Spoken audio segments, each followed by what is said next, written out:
Dhammapada doctor भद्दनजीवक Bodhi या धम्मग्रंथाचे वर्षवासानिमित्त नालंदा बुद्ध विहार येथे वाचन होत आहे.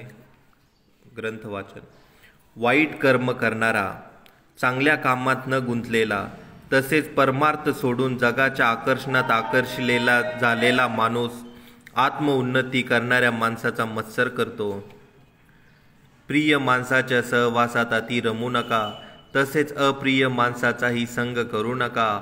अप्रिय माणसाचा सहवास मिळणे दुःख, तसेच प्रिय माणसाचा सहवास न मिळणे देखील दुःखदायक आहे. प्रियजनापासून दूर जाणे हे दुःखकारक असते, म्हणून कोणावरही अतिप्रेम करू नये. ज्यांनी सर्व बंधने तोडली आहेत त्यांना प्रिय काय किंवा अप्रिय काय दोन्ही सारखेच.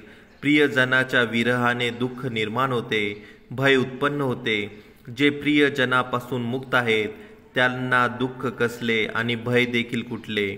अतिप्रेमाने दुःख निर्माण होते, तसेच भीतीही निर्माण होते.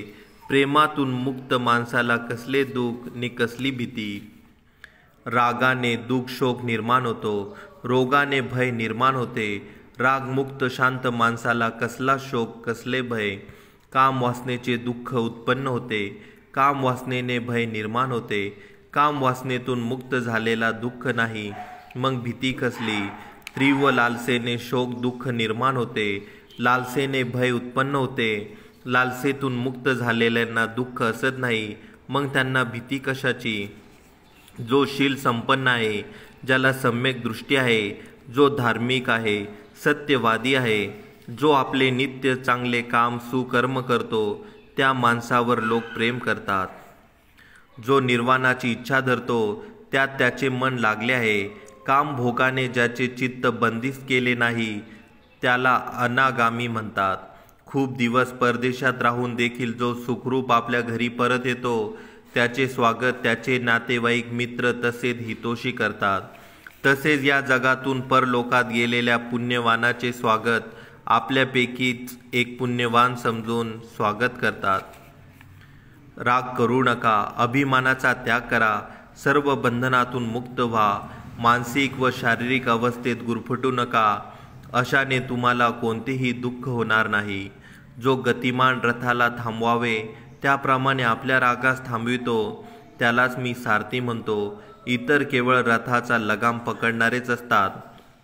रागाला शांततेने जिंकावे, वाईटांना चांगुलपणाने जिंकावे, कंजूस माणसाला दान देऊन जिंकावे, असत्य बोलणाऱ्या सत्य बोलून जिंकावे. सत्य बोला, राग करू नका. कोणी थोडे जरी मागितले तरी त्याला ते द्यावे. या 3 बाबी केल्याने मनुष्य देवताजवळ जातो.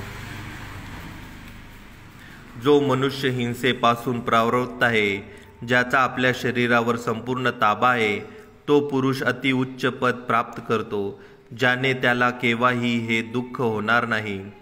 सदैव सावध असलेला, रात्र दिवस शिस्तबद्ध असलेला, तसेच निर्वाणाचे ध्येय बाळगणाऱ्याचे अकुशल वाईट विचार नष्ट होतात.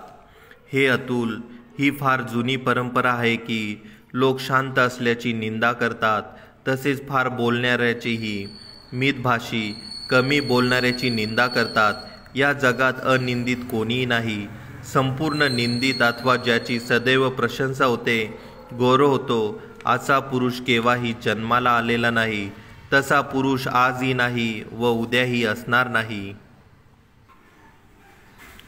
ज्या निर्दोष प्रज्ञावान शीलवान पुरुषाची लोक दररोज वाहवा करतात, त्या सोन्याच्या ज्ञानापेक्षाही श्रेष्ठ माणसाची निंदा कोण करेल. देवता व ब्रह्मदेव ही त्याची प्रशंसाच करतात. शारीरिक दुराचारापासून स्वतःला वाचवा, शरीर ताब्यात ठेवा. शारीरिक दुराचार करू नका, शारीरिक सदाचारी आचरण करा. वाचेचा व्यभिचार करू नका, म्हणजे अर्वाच्य बोलू नका. वाचेचा घाणेरडेपणा सोडून वाचेने चांगले बोलून सदाचारी आचरण करा. मनाने व्यभिचार करू नका, मन ताब्यात ठेवा. मानसिक दुराचार न करता मानसिक सदाचाराने आचरण करा. जो पुरुष शरीराला, वाचेला, मनाला आपल्या ताब्यात ठेवतो तो पुरुष खऱ्या अर्थाने संयमी पुरुष होय. तू पिकलेल्या पानासमान आहेस. मृत्यू तुझ्या समोर उभा आहे. तुझी जाण्याची वेळ झाली आहे. तुला लपण्याकरिता जागाच नाही. म्हणून तू स्वयंदीप बन, उद्योगी बन, अपवित्रता धुवून काढ, दोषमुक्त हो, म्हणजे तुला आर्याची दिव्य पद प्राप्त होईल. तुझे आयुष्य संपले आहे, मृत्यू तुझ्या जवळ पोचला आहे, तुला दुसरे निवासस्थान देखील नाही, प्रवासात तुला थांबण्यास जागाही नाही.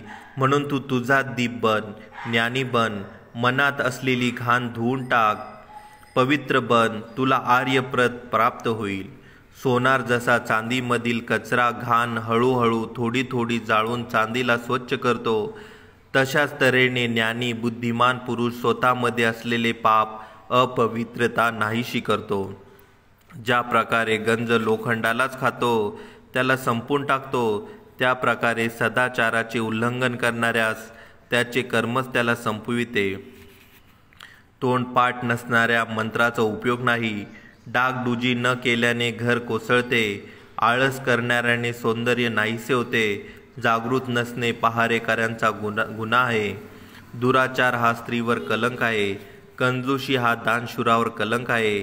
पाप हे लोक व परलोकात कलंक आहे. या सर्वाहूनी अज्ञान हा मोठा कलंक आहे. तेव्हा या कलंकापासून मुक्त होऊन निर्मळ बना. निर्लज्ज, कावळ्यासारखा स्वार्थी, दुसऱ्यांना त्रासदायक, पतित, व्यर्थ बडबड करणारा पापी मनुष्य सुखी जीवन जगतो असे त्याला वाटते. विनयशील, विनम्र, लज्जावान, पावित्र्याची आस असलेला, अबोल, शुद्ध जीवन जगणारे ज्ञानी पुरुषाचे आयुष्य खडतर आहे असे वाटते.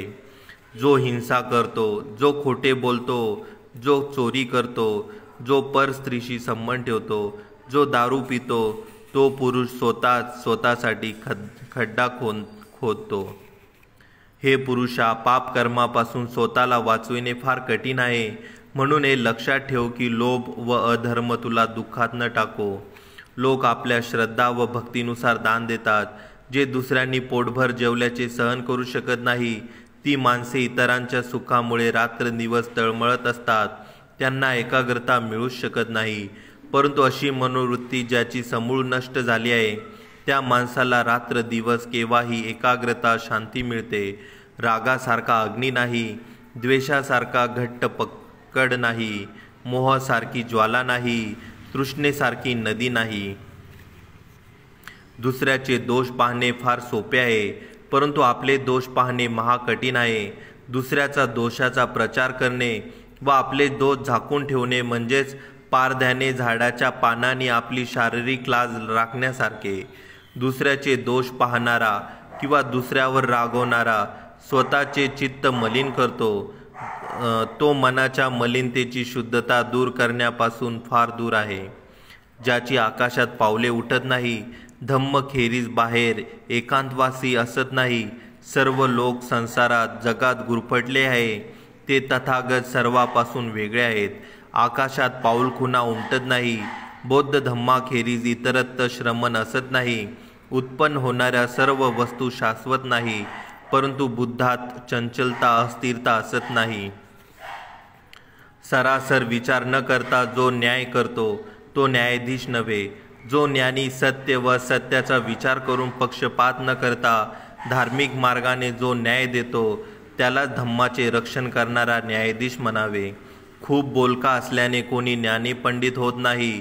जो क्षमवान, मैत्रीवान व निर्भय असतो तोच ज्ञानी पंडित होय. खूप बोलण्याने कोणी धार्मिक होत नाही. थोडा धम्म ऐकून त्याप्रमाणे आचरण करणारा व धार्मिक असल्याचा अहंकार न करणारा खरा धम्मधर होय.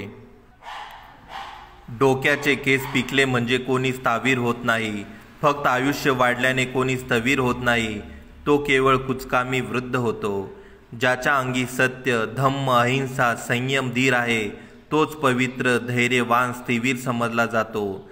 जो मत्सरी आहे, दुसऱ्याचा हेवा करणारा आहे, जरी तो फरडा वक्ता किंवा रूपवान पुरुष असला तरी तो साधू पुरुष होऊ शकत नाही. ज्याचे सर्व विकार नष्ट झाले आहेत, सर्व विकारांना ज्याचे समूळ छिन्न विछिन्न केले आहे, त्याच दोषविरहित पुरुषाला साधू म्हटले जाते. जो बेशिस्त आहे, असत्यवादी आहे, जो स्वार्थी व लोभी आहे, त्याने मुंडन केलेले तरी तो भिक्षू होत नाही. जो लहानातील लहान पाप देखील करण्यापासून दूर असतो, जो पापांना सीमित करतो तोच खरा श्रमण, तोच खरा भिक्षू. लोकांकडे जाऊन भिक्षा मागून कोणी भिक्षू होत नाही किंवा अंगावरील वस्त्र परिधान ही भिक्षू होत नाही. जो पाप व पुण्य यांना सोडून ब्रह्मचारी बनतो, ज्ञानी बनून लोकांसह राहतो, त्याला भिक्षू म्हणावे. मौन धारण केल्याने कोणी अज्ञानी अथवा मूर्ख माणूस मुनी होत नाही. सर्वांना समान मानून जो दोन्ही लोकांचा मान राखतो, जो पाप करत नाही, तोच खरा मुनी आहे, त्यालाच मुनी म्हणावे. जीवाची हिंसा केल्याने कोणी थोर होत नाही. सर्व प्राणी मात्राची हिंसा न करणारा अहिंसकच थोर आर्य मानला जातो. थोड्याशा शील आचरणाने किंवा जास्त शिकल्याने किंवा समाधीचा लाभ घेतल्याने ना एकांतवास केल्याने, केवळ अनागामी प्राप्त लोकांच्या सहवासात राहिल्याने सुखाचा अनुभव येतो. दुःख थोडेच आहे असे वाटते, परंतु हे भिक्षू, जोपर्यंत तू स्वतःचे विकार नष्ट करत नाही तोपर्यंत त्यावर विश्वास ठेवू नको. साधू साधू साधू.